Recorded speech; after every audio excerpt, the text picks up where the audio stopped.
இஸ்லாம் மார்க்கத்தில் இயேசு அதாவது ஈசா நபி அப்படின்னு சொல்கிற இஸ்லாமியர்களுக்கு இயேசு அதாவது அரபியில் ஈசா அலைஹிஸ்ஸலாம் அப்படின்னு சொல்லுவாங்க.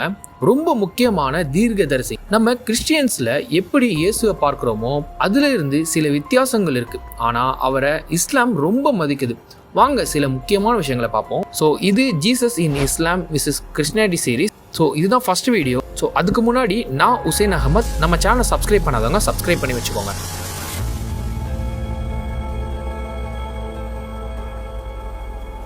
இஸ்லாம் இயேசுவை அல்லாஹ்வால அனுப்பப்பட்ட ஒரு பெரிய தீர்க்கதரிசியா அதாவது இறை தூதரா பார்க்குது. ஆபிரகாம், மோசே, நபிகள் நாயகம் இவர்கள் எல்லாருமே எப்படி இறை தூதர்னு சொல்றோமோ அதே மாதிரி தான் இயேசு ஒரு கன்னித்தாய் அதாவது மரியம் அலைஹிஸ்ஸலாம் அப்படின்னு சொல்லுவாங்க.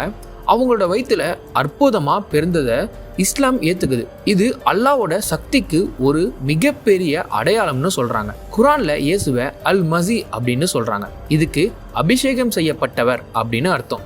இயேசு நிறைய அதிசயங்கள் செஞ்சார்னு இஸ்லாம் சொல்லுது. செத்து போனவங்களை பொழைக்க வச்சாரு, பிறவியிலே கண்ணு தெரியாதவங்களுக்கு பார்வை கொடுத்தது, தொழுநோய்களை குணப்படுத்தியது, சின்ன வயசுலேயே தொட்டில இருக்கும் போதே பேசுனது, இதெல்லாம் அல்லாஹ்வோட அனுமதியோட இயேசு செஞ்ச அற்புதங்கள் அப்படின்னு சொல்றாங்க. ஆனா இஸ்லாம் இயேசுவை கடவுளாவோ அல்லது கடவுளோட மகனாவோ ஏத்துக்கல. அல்லாஹ் ஒருவன் தான், அவனுக்கு இணையே இல்லைங்கிறது தான் இஸ்லாமோட அடிப்படை கொள்கை. இயேசுவும் அல்லாஹ்வால படைக்கப்பட்ட ஒரு மனிதர், அவரு ஒரு இறை தூதர் மட்டும்தான் அப்படின்னு இஸ்லாம் சொல்லுது. கிறிஸ்டியனோட நம்பிக்கைக்கு மாறா இயேசு சிலுவையில அறையப்பட்டு இறக்கல அப்படின்றத இஸ்லாம் நம்புது. இயேசு இந்த உலகத்துக்கு மறுபடியும் வருவார்னு இஸ்லாம் சொல்லுது.